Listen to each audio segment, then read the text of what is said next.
Rubro-Negro, o Mengão ganhou de 3-0, mais uma vitória importante no Campeonato Brasileiro. E o Leonardo Jardim, você vai ver que ele tá rindo à toa. Então aqui agora você vai ver a entrevista completa do Leonardo Jardim junto comigo. E não esqueça de tacar o dedão no like e se inscrever no canal. Leonardo Jardim, boa noite, parabéns pela vitória. Vitor Nicolau, da Flamengo TV. Hoje eu queria destacar um pouco sobre a primeira etapa, que o Flamengo finalizou poucas vezes, né? Finalizou apenas 4 vezes. E talvez, não sei se coincidência ou não, foi o momento desde a sua chegada que o time mais sofreu transições. E acabou sofrendo muitos contra-ataques do Remo, que organizou ali com o Aleph Manga, mudando ele de lado, trouxe algumas dificuldades durante a primeira etapa. Eu queria escutar de você se, na sua opinião, existe uma simetria. Quando o time finaliza mais, ele encerra a jogada e sofre menos transição? Ou você acha que essa simetria não existe?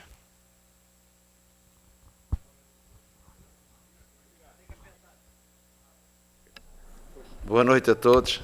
Essa assimetria às vezes existe, às vezes não existe, mas hoje a primeira parte, acho que aquela posse de bola estéril que nós falámos na outra, aconteceu muitas vezes. Nós circulamos muito a bola, mas não fomos agressivos para entrar dentro do bloco defensivo do adversário. E isso proporcionou muitas perdas de bola, que deu alguns lances de contra-ataque, e foi um assunto que eu debati com os jogadores no intervalo. Nós debatemos que tínhamos que ser mais eficazes em termos de jogar entre linhas do que somente circular a bola por trás, de um lado para o outro. E foi isso que os jogadores fizeram, e Deus parabéns aos jogadores, só os jogadores inteligentes como eles e com grande capacidade é que conseguem entrar logo na segunda parte, e em 15 minutos jogamos e resolvemos o jogo. Fizemos 15 minutos dentro daquilo que nós gostamos de fazer, pressionar alto, os blocos, as linhas próximas, ganhando a primeira e a segunda bola, criando as situações. E claro, e depois do 3-0, por estratégia, rodámos alguns jogadores, porque temos um jogo já daqui a 3 dias. E também aí tivemos um pedacinho mais de posse para gerir o jogo, que o adversário também não saia de lá de trás. Boa noite, Jardim. Aqui à sua direita. Aqui, Rodrigo Cerqueira, Grupo Globo. O Flamengo enfrenta o Corinthians no domingo, fora de casa, um adversário difícil. E o Flamengo já enfrentou esse ano na Supercopa, mas em condições diferentes do que agora, né? Início de temporada, a condição física estava longe da ideal, o time não conseguiu performar. E eu queria que você avaliasse um pouco dessa avaliação, dessa evolução, perdão, do Flamengo até agora. E como você vê que o time chega para enfrentar o Corinthians fora de casa, se já no nível que você imagina ideal, se perto do ideal, enfim. Eu acho que o próximo jogo será um jogo um pouco diferente deste jogo. O Corinthians é uma equipa que também vai jogar, e nós também. Com certeza temos muito respeito pelo Corinthians como clube, mas o Flamengo, independentemente onde joga, também tem que estar o seu ADN e tem que ter uma postura vencedora. E agora vamos, amanhã de manhã, começar a recuperar os jogadores que jogaram mais, os outros começar a trabalhá-los, de forma a apresentar uma equipa competitiva, quer no 11 de entrada, quer depois dos que vão entrar no jogo, como foi hoje, valorizar aqueles que entraram e também deram uma acutilância maior e uma capacidade maior de pressão à equipa, que é importante termos estas soluções e termos este grupo. Jardim, Raíssa Simplício aqui, boa noite. Jardim, a gente tem visto, pelo menos nos últimos jogos, né, um Samuel Lino que se aproxima mais da área, que tenta finalizar, inclusive fez um gol contra o Botafogo, fez um gol hoje de novo. Um Samuel Lino um pouco diferente do que a gente viu dele no ano passado, até no início desse ano. Eu queria que você falasse a tua ideia para ele, por que ele mudou, né? É um jogador que parece mais agudo, que tenta mais finalizações e que tem ajudado também com bons passes. Não, nós temos uma preocupação, não é só com o Lino, mas com todos os pontas. Hoje foi o Araújo também, o Cebolinha entrou, já jogou o Paquetá, já jogou o Plata, também já entrou com o Arrascal. Nós temos uma preocupação de preenchimento da área, isto é, quanto mais jogadores colocarmos na área, temos mais opção que a bola caia nos nossos pés. Porque se vamos pensar somente que é o avançado que entra na área, uma equipa como o Flamengo que cria muito, vamos andar com 4 jogadores do adversário contra um nosso. E por isso nós procuramos sempre que os jogadores preencham a área nas zonas de finalização. E o Lênio tem percebido isso, como o Araújo hoje também por dentro, já estava por dentro, é um rebote que cai nos pés do Araújo, porque o Araújo está dentro da área. Se ele tivesse encostado à linha, com certeza que ele não ia fazer aquele gol. E esta é uma ideia mais coletiva, não é só uma ideia direcionada para o Lênio, mas é uma ideia direcionada para os nossos pontas, o preenchimento das zonas da área. Jardim, boa noite. Boa noite, Pablo Rua, aqui do Voz do Ninho. Você hoje optou em começar com o Pulgar e Léo Pereira, né? Ambos que estavam pendurados para o jogo contra o Corinthians. Foi estratégia sua? Talvez não seria melhor poupá-los para um jogo que seria fora de casa? Como foi conversado isso entre eles?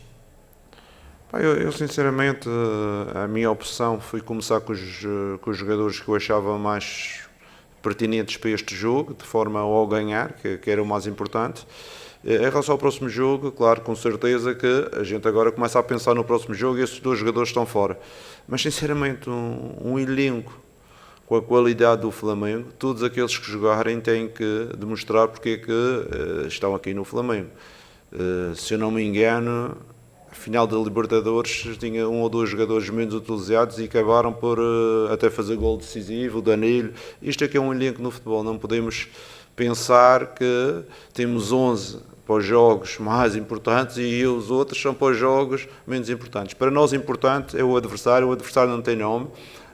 Quem tem nome é o Flamengo e o Flamengo vai para cada jogo com o objetivo de vencer. O objetivo hoje era vencer, fazer bem as coisas. Infelizmente estes jogadores estão de fora, mas com certeza que temos, quer o Danilo, quer o Vitão também estão à espera de uma oportunidade para jogar. No meio temos o Paquetá, temos o Níquel, temos o Everton, temos jogadores que também estão à espera da sua oportunidade para jogar. Eu como treinador não é uma coisa que me preocupa, porque eu acredito nas soluções que existem dentro. Eu não posso estar a dizer que somos dos melhores elencos da América Latina e depois não acreditar nos jogadores que jogam menos. Não. Às vezes jogam menos porque só pode jogar 10 mais o guarda-redes, não pode jogar mais. Ainda hoje o Araújo mostrou um jogador que não tinha sequência, jogou 90 minutos e acabou por fazer um gol em uma boa partida, principalmente na segunda parte. E para mim essa confiança nossa do Flamengo é uma confiança total em todos os jogadores. Jardim, boa noite aqui. Fábio Torres, canal Deco SRN. O elenco do Flamengo é formado por muitos jogadores de lado de campo, né? Tem muitos extremos. Mas na sua forma de jogar, o Flamengo joga mais por dentro, né? Os jogadores, a gente vê uma mudança grande no Samuel Lino, mas do lado direito, a gente ainda enxerga alguma dificuldade de adaptação por ali. Dentro do seu trabalho, desses dias que você vem trabalhando, você analisa que o Flamengo precisa de contratar mais meias, ou se, para jogar especificamente pela direita e também algum pela esquerda, ou se os jogadores que tem no elenco são suficientes. E se você também enxerga que o Gonçalo Plata consegue fazer essa função pelo lado direito. Com certeza que neste momento existem muitas soluções, Plata, Carrascal, Araújo, Paquetá também faz, temos o Lino, temos o Cebolinha, são jogadores que eu gosto que joguem por dentro, algumas situações, algumas vezes piquem nas costas da linha adversária e defensivamente também equilibrem a equipa, porque isso é fundamental. Por isso, muitas vezes, aos 60 minutos eu troco, porque eles já estão cansados e porque equilibrar a equipa não é só atacar, nós temos que atacar e defender. Por isso, o que eu digo sobre jogar por dentro? Jogar por dentro é uma estratégia que temos trabalhado aos poucos. Eu sei que no passado recente eles eram mais abertos, jogavam mais na linha, no 1 contra 1, às vezes os laterais é que penetravam por dentro. Agora neste momento eu quero associar um bocadinho mais por dentro, de forma àquela ideia inicial que eu vos falei, que é o preenchimento da área. Se os jogadores estiverem mais perto da área, estão mais por dentro, estão mais perto da área para os momentos de definição. Jardim aqui, boa noite. Hoje ficou definido o grupo do Flamengo na Libertadores. Estudiantes de La Plata, Cusco, um adversário longe e difícil por conta da altitude, e também o Independiente Medellín. Queria saber como é que você recebeu essa tabela da Libertadores e o quanto é importante para você, uma semana antes da estreia do Flamengo, você ter aí 10 dias para poder trabalhar com o elenco, visto que quando você chegou, já chegou pegando uma sequência muito grande de jogos, não teve muito tempo com os jogadores de treino. Queria que você falasse um pouco sobre isso e como é que você recebeu essa informação do grupo do Flamengo na Libertadores. Obrigado. Independentemente das equipas que estão no nosso grupo, nós temos a responsabilidade de qualificar a equipa. Sinceramente, se vocês me perguntarem se já conheço as equipas, não. Ainda não vi nada, porque hoje sei o sorteio. Também não são equipas que eu tenho uma grande afinidade e possa falar. Por isso, neste momento, não tenho ainda nada para dizer sobre os adversários, somente a nossa responsabilidade em qualificar. Em relação ao tempo agora que vamos ter tempo para trabalhar, principalmente aqueles jogadores que não vão para a seleção, que é os jogadores que irão ficar connosco e terão mais um pouco de trabalho. Mas em termos estratégicos, nós mesmo com poucos dias, nós temos trabalhado imenso, os jogadores têm tido uma atitude formidável.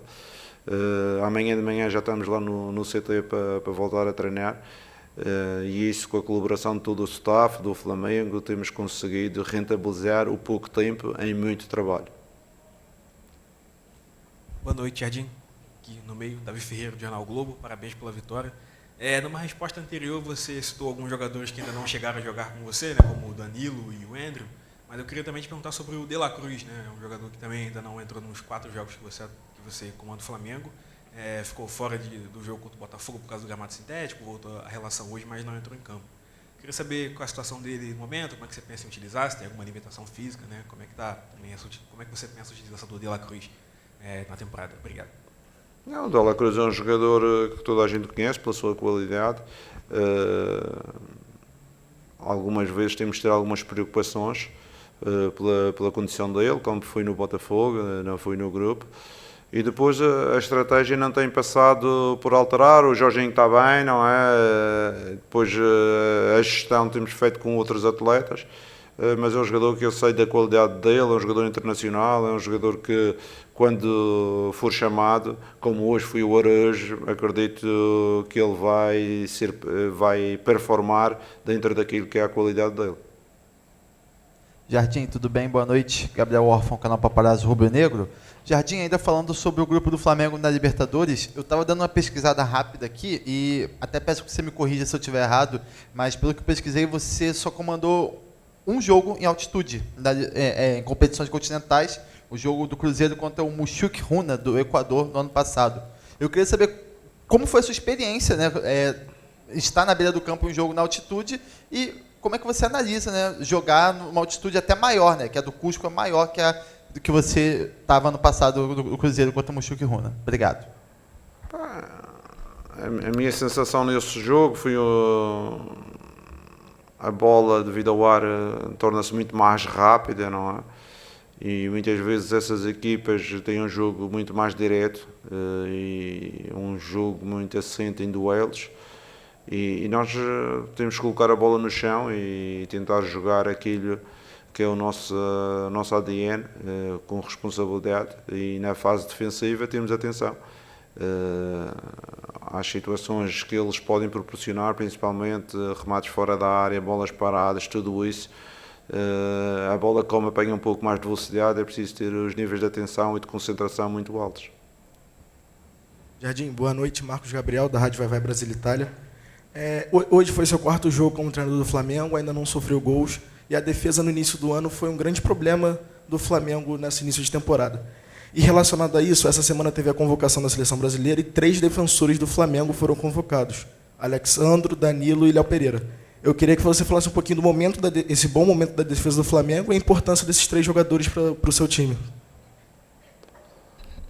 Em relação à defesa, como eu já disse,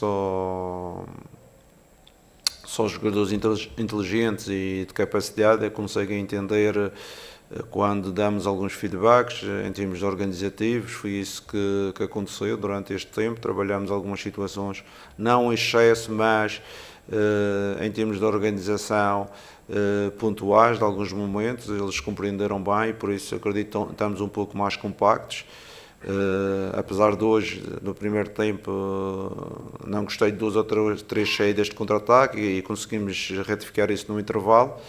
Em relação a esses 3 jogadores, o Leo, penso eu que é a primeira vez, fico muito feliz por ele, porque é um jogador que tem performado muito nos últimos anos aqui no Flamengo. Os outros 2 são 2 jogadores históricos, não é? São 2 jogadores com uma bagagem internacional muito grande, quer em termos de seleção, quer em termos de clubes, quer o Danilo, quer o Alex, e com certeza que numa competição deste género, o treinador também quer ter do seu lado jogadores com esta experiência internacional e na gestão dos vários momentos. Jardim, Mauro Santana, canal do Mauro Santana. Voltando a falar de Libertadores, o que significa pessoalmente para você, enquanto profissional, a oportunidade de disputar a competição mais importante do continente, você é acostumado a competições internacionais como a Champions League, e numa competição em que nas últimas 7 edições, 4 delas foram conquistadas por técnicos portugueses? Com certeza que é uma responsabilidade e, para mim, representar o Flamengo com a obrigação de jogar para vencer, que o Flamengo joga sempre para vencer todas as competições, motivado, porque, como você disse, na Europa já tem alguns jogos de Champions League e na Ásia também tem alguns jogos de Champions League, por isso esta vai ser a minha Champions League da América do Sul, e por isso acredito que seja uma experiência para desfrutar e para mostrar a melhor versão do Flamengo e de nós próprios.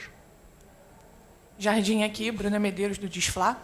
Ano passado nós vimos um Arrascaeta que teve a sua temporada mais goleadora da carreira e que foi até diferente, né, por conta disso. Esse ano, mesmo antes da sua chegada, ele já estava jogando um pouco diferente e até agora não teve o mesmo brilho que teve na temporada passada. Queria saber se com mais tempo de trabalho, quando você tiver mais tempo de implementar suas ideias, você pensa em aproximar mais o Arrascaeta de ser esse goleador que ele foi ano passado. Obrigada. Com certeza que a época do Arrasca o ano passado foi formidável. Não sei se é fácil repetir os números em relação ao que fez o ano passado, mas acredito também, e o que eu tenho verificado, é que o Arrascaeta é um jogador que vai evoluindo com a equipa ao longo do ano. Já o ano passado aconteceu um pouco isso, e eu acredito também que vai acontecer isto. Um jogador importante, que eu às vezes, ainda agora no jogo do Botafogo, eu estava a falar com ele, não jogas porque eu te quero preservar, que não podes jogar 80 minutos numa época e jogadores como tu não existem em todos os cantos. Temos um jogador especial e por isso é um jogador que a gente conta muito e acredita, e quer preservá-lo de forma a que ele consiga uma época importante outra vez este ano no Flamengo. Oi, Jardim. Boa noite. Igor Siqueira do UOL. Estou fazendo uma matéria especial um pouco sobre essa questão do mercado dos treinadores portugueses aqui, especialmente o pessoal que é o seu representante, o Bruno e tal, eles estão com bons contatos aqui, está até para trazer o Arthur Jorge para o Cruzeiro. Eu queria entender um pouco do teu ponto de vista, como é que é a tomada de decisão para um treinador português falar para o empresário, para o cara que representa ele, assim, o Brasil é um bom lugar para eu ir, eu quero aceitar lá, vejam propostas para mim. Como é que funciona essa transição desse olhar do mercado de Portugal, você mencionou a Ásia e tal, para decidir acionar os empresários para que eles aceitam e abram caminhos por aqui também? Eu sinceramente não consigo falar pelos outros treinadores, não é? Eu estou a falar por mim. Eu tive as minhas opções de vida.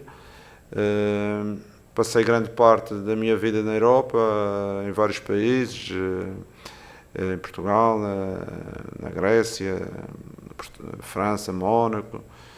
Depois decidi fazer uma inversão para o mercado árabe, onde também estive em 3 países, na Arábia Saudita, estive no Qatar, estive nos Emirados Árabes Unidos. e depois fiz uma inversão para a América do Sul, para o Brasil.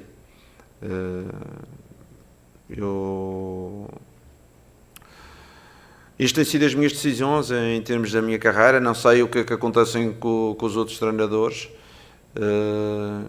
Eu procurei sempre, em cada um dos países que trabalhei em equipas que tinham ambição, equipas que jogavam os primeiros lugares, equipas que conseguissem proporcionar um melhor trabalho. E isso foi a minha estratégia como treinador. Depois os outros treinadores portugueses, com certeza, que os portugueses hoje em dia estão em todo o mundo, não é? Hoje os portugueses, pela sua formação, por aquilo que foi depois dos anos, talvez 90, porque antigamente não era assim, não eram, os treinadores portugueses estavam em todo o mundo. Ao contrário, eu, quando comecei a minha carreira, eu conheci muitos treinadores brasileiros em Portugal e graças a Deus ainda mantenho relação com alguns deles. O maior deles, o Filipão, mas teve muitos outros a trabalhar em Portugal. E eu acho que neste momento passa-se a mesma coisa que o que se passou no Brasil há alguns anos atrás, que é os portugueses estarem por todo o mundo. Então, pessoal, vou falar um pouquinho aqui que eu achei do jogo, do que eu tô achando do Leonardo Jardim. E aí você diz aí no comentário se você concorda ou não. Cara, ele deu uma mobilidade muito grande ao time, apesar de ter menos posse de bola, mas é um time muito mais vertical, muito mais agressivo quando toca a bola. Você vê os jogadores tentando dar o passe mais vertical. Paquetá entrou, já fez lançamento e o Flamengo está tentando fazer isso. Em vez de ficar ali rodando a bola, se tem uma oportunidade, o jogador dá um passe mais vertical. Agora, ele tá uma coisa aqui que todo mundo percebeu, né? Mas ele tá recuperando Samuel Lino. Samuel Lino tá virando Samuel Liso novamente. Tá jogando bem. Hoje, se não foi um dos melhores, foi o melhor. Mais uma bela partida do Samuel Lino. O Ortiz também tá voltando a jogar bem. Não sei se é recuperando a forma física. E aí não é que o jogo dele é melhor do que o do Felipe Diniz, né? São tipos diferentes de jogar. Porque se conseguir fazer o que o Felipe Luiz estava fazendo ano passado, de amassar o time lá, e aí manter a posse de bola, também é bom. Mas, às vezes, quando fica ali rodando muita bola naquele arame liso, ali eu vou te ser sincero que eu não gosto muito não. Mas ele tá me surpreendendo bastante. Eu já tô vendo aí o Mengão tomando a liderança e indo bem na Libertadores. E você, o que você tá achando do Leonardo Jardim? Você concorda comigo ou discorda ou é muito cedo para falar? Deixe seu comentário aí pra gente bater um papo sobre isso nos comentários. Então é isso, pessoal. Vou ficando por aqui. Você fica por aí, mas não esqueça de deixar o dedão no like e se inscrever no canal. Valeu!